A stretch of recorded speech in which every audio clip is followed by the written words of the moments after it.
नमस्कार, मेरा नाम है अंजनी और आप देख रहे हैं गांव देहात की चुनावी यात्रा अमेठी में है। अमेठी की सबसे महत्वपूर्ण और वीवीआईपी सीट 186 विधानसभा अमेठी में हम लोग मौजूद हैं और हमारे साथ विधानसभा प्रत्याशी के रूप में बसपा की कैंडिडेट रागिनी तिवारी जी हैं। सबसे पहले तो मैम आपका स्वागत है और हम अपने दर्शकों को बता दें कि अमेठी में अभी तक जो है बसपा का विधायक कभी बना नहीं है और यहाँ से जो भी प्रत्याशी चुनाव लड़े हैं, रनर रहे हैं, उनका अच्छा जो है इतिहास है, लेकिन विधायक बनने का मौका नहीं मिला है। अभी क्या कुछ आपको लग रहा है? चुनाव गिना चुना दिन रह चुका है और सभी प्रत्याशी मैदान में हैं, अपने जोर शोर से प्रसार कर रहे हैं।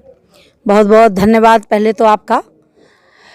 तो आप सच कह रहे हैं कि अभी तक यहाँ का कोई बसपा प्रत्याशी जीता नहीं है। जी।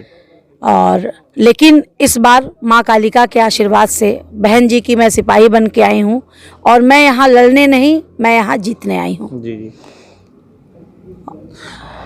अभी तक का यहाँ पे जो भी समीकरण है, सारे पार्टियों ने अपना यहाँ से पत्ता खोल दिया है। बसपा से आप हैं, भारतीय जनता पार्टी ने अपना प्रत्याशी जो है महाराजा संजय सिंह को बनाया है। संजय सिंह काफ़ी सालों बाद चुनाव लड़ रहे हैं। अंतिम बार जब वो चुनाव लड़े थे तो जितना वोट प्रतिशत था उसमें 90% से ज़्यादा उन्हीं को मिला था।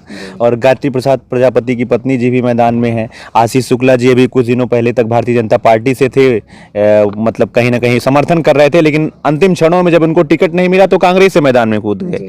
तो इन सबको देखते हुए क्या कुछ माहौल बसपा का नजर आ रहा है? बिल्कुल आ रहा है। मैं जहाँ जा रही हूँ मुझे सबका आशीर्वाद झूम के मिल रहा है और लोग बहन जी के शासन प्रशासन को याद कर रहे हैं, इसलिए क्योंकि वो बहुत सारी परेशानियां लोगों के जीवन में हैं। यहाँ सिर्फ ये कागजी वीवीआईपी अमेठी जो बताया जा रहा है, धरातल पे वो कुछ भी नहीं है। तो इस बार बहन जी 5वीं बार मुख्यमंत्री बन रही हैं। तो यहाँ से विधायिका के रूप में आप किन किन मुद्दों के साथ चुनाव प्रचार में चल रही हैं? प्रत्याशी हैं तो लोग की आपसे अपेक्षाएं भी जुड़ रही होंगी। सबसे पहले तो जनता का सबसे बड़ा कष्ट जो है वो गाय गोरू की समस्या है, बच्चों की शिक्षा है और युवाओं का बेरोजगारी है और महिलाओं की सुरक्षा है। तो मैं एक गृहिणी हूँ, घरेलू महिला हूँ। मैं जानती हूँ कि परेशानियाँ क्या होती हैं, क्योंकि मैं धरातल पे रह के 2 साल से मैं क्षेत्र में टहल रही हूँ और मैं लोगों का सुख दुख देख रही हूँ। तो मेरा कहना यही है कि मैं सबके सुख दुख की साथी बनूंगी।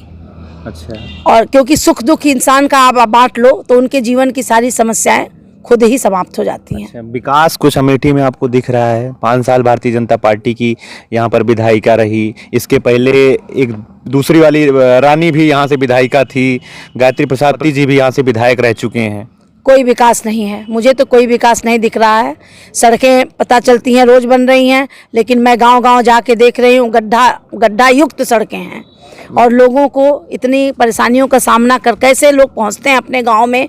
मैं तो सिर्फ एक दिन जाती हूँ, गाड़ी से देखती हूँ, टहलती हूँ, उतरती हूँ, मुझे इतनी परेशानी हो रही है। तो जो 24 घंटे उस सड़कों पे चल रहा है उसके साथ उसकी हालत क्या होगी ये मैं महसूस कर सकती हूँ। अच्छा, जात के हिसाब से भी लोग ये मान रहे हैं, आप खुद भी आपको लग रहा है कि बसपा के आप प्रत्याशी हैं, तो कुछ बेस वोटर्स आपके भी हैं। पिछली बार जब 2017 में यहाँ से बसपा के कैंडिडेट राम जी थे तो 30,000 वोट उनको मिला था। उसके पहले जो अभी कांग्रेस पार्टी से प्रत्याशी हैं वो 2012 में चुनाव लड़े थे, आशीष शुक्ला जी, तो लगभग 35,000 के करीब वोट पाए थे और चुनाव हार गए थे। उसके बावजूद भी मायावती जी की सरकार में उनको मंत्री भी बनाया गया था। तो बेस वोटर्स कितना कुछ मायने रख रहे हैं और आपको क्या लग रहा है इसका फायदा बसपा को मिलेगा? देखिए, हमारी जनता जो है वो बहुत जागरूक हो चुकी है, वो किसी के बहकावे में नहीं आने वाली है।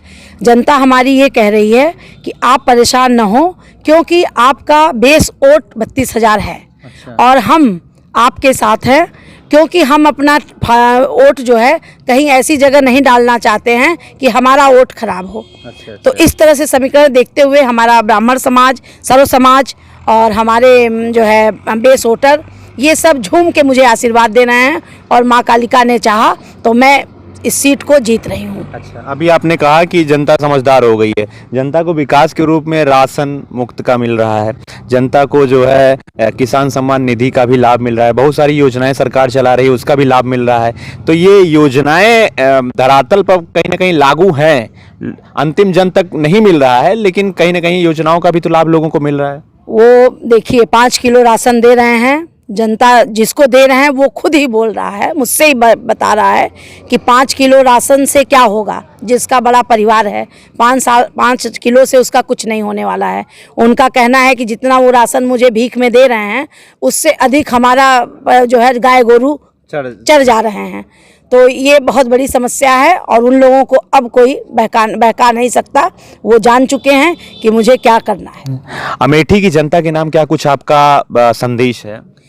मैं अमेठी की अपनी जनता से यही कहना चाहूँगी कि वो किसी के बहकावे में ना आए, ना किसी से डरे।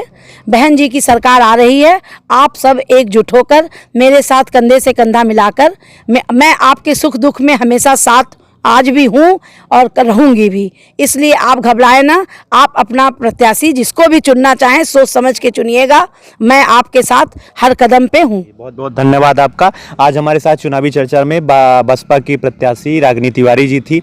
हमने इनसे जानने का प्रयास किया क्या कुछ उनके मुद्दे हैं। बहुत सारे मुद्दों के साथ ये चुनावी मैदान में है, यहाँ का मुकाबला बहुत ही जो है रोचक नजर आ रहा है। आपका शुक्रिया, बहुत बहुत धन्यवाद, आपने समय दिया। धन्यवाद आप।